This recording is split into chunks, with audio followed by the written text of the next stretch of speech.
আবু তোহা আপনার নাম শোনেন না? সোশ্যাল মিডিয়াতে এমন ভাবে প্রচার করা হয় মনে হয় বাংলাদেশে এই হুজুর প্রথম দ্বিতীয় বিবাহ করছে, আর কেউ করে। কত এমপি মন্ত্রী বাসা বাড়ি ভাড়া করিয়া এক একটা ফ্ল্যাটে নারী নিয়ে যাচ্ছে, সেই খবর আপনাদের কাছে থাকে? হুজুর বিয়ে করলে আপনাদের চুল খায় না? এ কথা কর না কেন? হুজুরদের নিয়ে যতই আল্লাহ আসছি, ওনার সেই স্ত্রী, এটা স্বামী পরিত্যক্ত একটা নারী, এর আগেও বিয়ে হয়েছে। উনি ফেসবুকে আইসা বাপরে বাপ 2 ঘন্টার এক লাইভে যে কান্না করে অভিনয় করে বলছে মনে হয় বাংলাদেশের নিষ্পাপ রমণী। এই নারীর কোনো দোষই নাই। আপনার যদি দোষ না থাকে আগের স্বামীগুলোর ভাত হইল না কেন? কথা কর না কেন? আপনি যদি এতই সতী সাধবী রাবিয়া বন্দী হন, আগের স্বামীগুলোর সংসার টিকলো না কেন? হুজুরের নরম পাইছেন, হ্যাঁ, নাকে দড়িতে ধরে আলেমের সম্মান নষ্ট করে, স্বামীর সম্মান নষ্ট করে সোশ্যাল মিডিয়াতে স্বামীকে নিচে নামাবেন, আবার দেশবাসীর কাছে বলবেন আমি আমার সংসার ফেরত চাই। তোমার মতো নারীর সাথে সংসার করা মানে জীবনটা ধ্বংস হওয়া, কথা বলে ঠিক? স্বামী স্ত্রী দাম্পত্য জীবনে নানান সমস্যা হবে, মন মালিন্য হবে, রাগারাগি হবে, ঝগড়াঝাটি হবে, সেটা তার জ্ঞানের ভিতরে সীমাবদ্ধ। আপনি কেন সোশ্যাল মিডিয়াতে এগুলো বলতে যান? স্বামীর সংসার করেন, মিলেমিশে থাকেন, আপনাদের বাচ্চা কাচ্চা হয়েছে, তাদের ভবিষ্যৎ চিন্তা করেন। আজকে আপনি হুজুরের বউ হইয়া কথার ভিতরে পড়তা, আপনি সোশ্যাল মিডিয়াতে কান্নাকাটি করতেছেন যে আমাকে সেই ওই যে উপদেশটা নাই ছিল নাকি না, নাই কথা কয়রা ওই যে হাউন আঙ্কেল নিয়ে যায় নাইকে পিটায় এদের পাছারে সেই লাল করে দিছিল না, সেই পিটা পিটছে সোশ্যাল মিডিয়াতে আমরা দেখছি। ওই মহিলা বলতেছে ওই নারীদের আমার হুজুর আমাকে এইভাবে জীবনে শয়তানও বিশ্বাস করবে না এখন আগে এইভাবে বউ মারতে পারে। কথা বলেন, নেতা কান্নার অভিনয় করেন। কালো কাপড়ে দাগ লাগলে কারো চোখে পড়ে না, সাদা কাপড়ে দাগ লাগলে সবার চোখে পড়ে।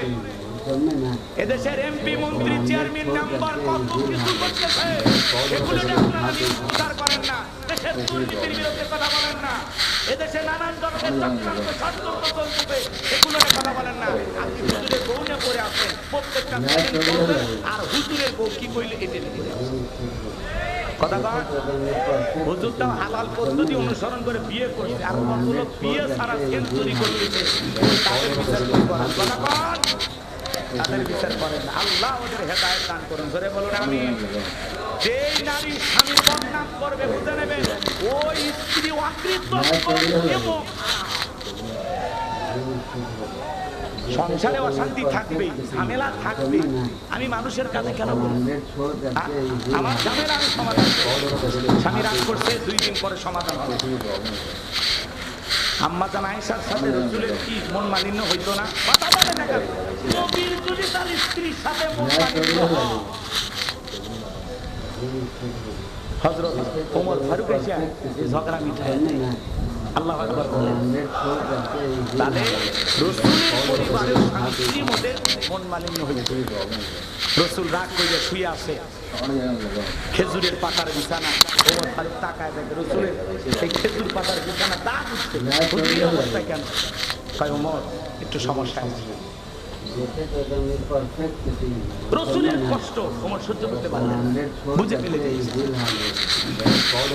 সাহাবায়ে কিরাম নবীকে কত মহব্বত করতেন, ভালোবাসতেন, তাদের পরিবারেও ভালোবাসার অভাব ছিল না।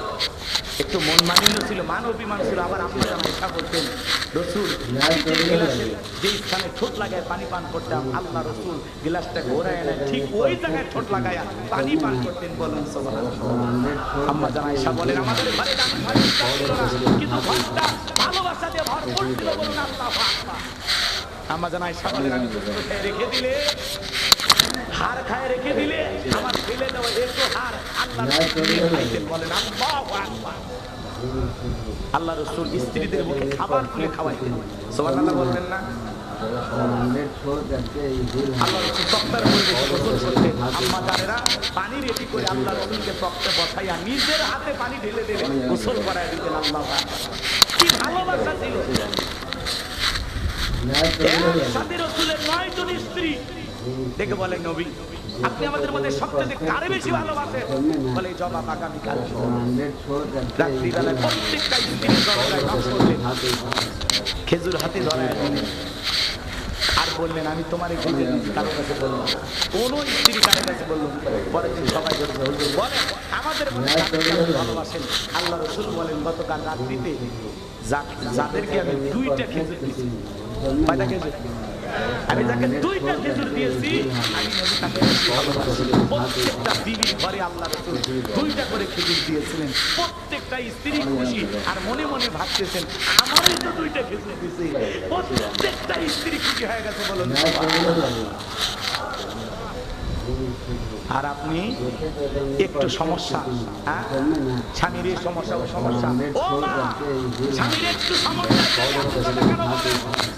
অনেকে বলে হুজুর আমার স্বামী কি খারাপ আপনি জানেন না। আপনার স্বামী কি ফিরাউনের চাইতে খারাপ? কথা বলেন না, ফিরাউনের মতো একজন কাফের জালেম আর সংসার কইরা আসিয়া যদি জান্নাতে যেতে পারে, আসিয়া যদি একজন জান্নাতি নারী হতে পারে, আপনাকে অনুরোধের ভাষায় বলে যায় মা নিজেদের সমস্যাগুলো নিজেরা সমাধান করবেন। সোশ্যাল মিডিয়াতে বলে সমাধান কোনোদিন পাওয়া যাবে না। এতে স্বামী অপমান হবে, আপনি নিজে ছোট হবেন, সমাজের চোখে একজন আলেমকে অসম্মান করা হয়। কথা বলেন ঠিক কিনা? পুরুষ মানুষ সব সহ্য করবে, পুরুষের ইজ্জতের উপরে সম্মানের উপরে কোন নারী আঘাত করলে এটা কোন পুরুষ মেনে নিতে পারে না। কথা বলেন নাকি আপনারা? আল্লাহ যেন আমাদের হেদায়েত দান করেন। এজন্য দলাদলি কাদা ছড়াছড়ি সমালোচনা এগুলো বন্ধ করুন। চ্যানেলের ভাইদেরকে বলবো দেশের অনেক দুর্নীতি এগুলো নিউজ নিয়ে আসবে, হুজুরদের পিছনে এত নিউজ করা লাগবে না। কথা হয় না? আগামীতে দেশে কিভাবে নির্বাচন হবে এই চিন্তা করে। সম্মানিত ভাইয়েরা আমার, কষ্ট পাইতেছেন মনে হয় আপনারা। যে কথা বলতে চাচ্ছিলাম বাবা, এই সমাজে অনেক ঘটনা ঘটতেছে, সমাজকে ধ্বংস করেছে। সবচাইতে বড় কি বললাম? কথা বলে না এই মোবাইলে আসক্ত আছে না? আছে না? 2-4টা বাচ্চা ফেলায় অন্য পরপুরুষের হাত ধরে চলে যাইতেছে। বলেন তো বাজান সব কি নারীদের নাকি পুরুষেরও আছে? বলে এই যুবক তোমাদেরকে আমি বলছি যে নারীর সাথে পরকীয়া প্রেম করো, মনে করো ধরে নাও